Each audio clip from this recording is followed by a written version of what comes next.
حضرت سیدنا ابو ہریرہ رضی اللہ تعالیٰ عنہ سے مروی ہے کہ شہنشاہ مدینہ قرار قلب و سینہ صاحب معطر پسینہ باعث نزول سکینہ صلی اللہ تعالیٰ علیہ وسلم کا فرمان با کرینہ ہے۔ یہ ابن ماجہ کی حدیث ہے کہ اگر تم اتنی خطائیں کرو کہ وہ آسمان تک پہنچ جائیں پھر توبہ کرو تو اللہ عز و جل تمہاری توبہ قبول فرمائے گا۔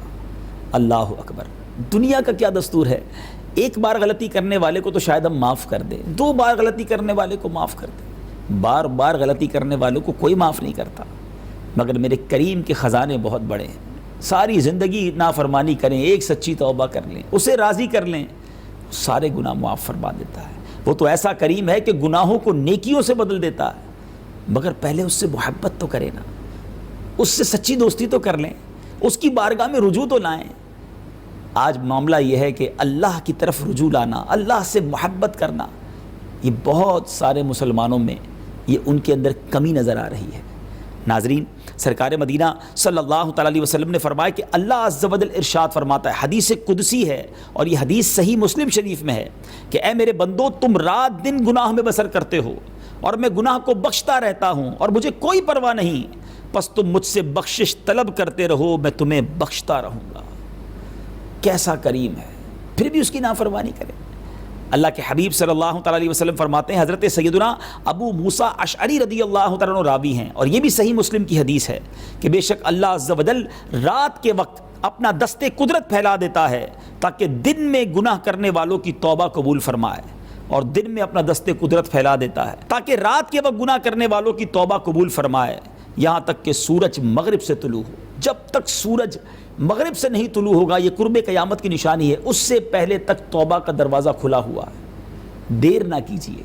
انسان کہتا ہے یار اب توبہ تو قبول کبھی بھی ہو جائے گی نا، بڑھاپے میں جا کے کر لوں گا، ابھی تو انجوائے کر لوں، ابھی تو جو زندگی کے مزے اٹھانے اٹھا لوں۔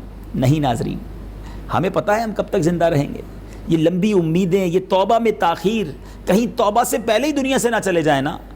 اور کیا یہ اچھا کام ہے کہ جو ایسا کریم ہو، جو معاف فرماتا ہو، جو درگزر فرماتا ہو؟ دنیا والے تو نہیں کرتے معاف۔ پنجابی شاعر لکھتا ہے نا، ہک گناہ میرے ماں پیو ویکھیں مینو عمری منہ نہ لاوے، ہک گناہ میرے ماں پیو ویکھیں مینو عمری منہ نہ لاوے، لکھ گناہ میرا مالک ویکھے وہ پھر بھی پردے پاوے۔ اللہ کریم ہمیں بخشتا ہے، مہربان ہے، ہمارے گناہ چھپائے ہوئے ہیں، ہمارے عیب لوگوں کو نہیں پتہ، یہ کتنی بڑی مہربانی ہے۔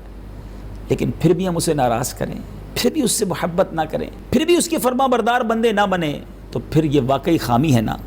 اللہ کے حبیب صلی اللہ تعالیٰ علیہ وسلم کیا ارشاد فرماتے، سنیے، جامع ترمذی کی حدیث ہے کہ اللہ ارشاد فرماتا ہے، حدیث قدسی ہے، اے ابن آدم، اگر تیرے گناہ آسمان کی بلندی تک پہنچ جائیں پھر تو مجھ سے مغفرت کا سوال کرے، میں تیری مغفرت فرما دوں گا اور اس کی ذرہ برابر پرواہ نہ کروں گا۔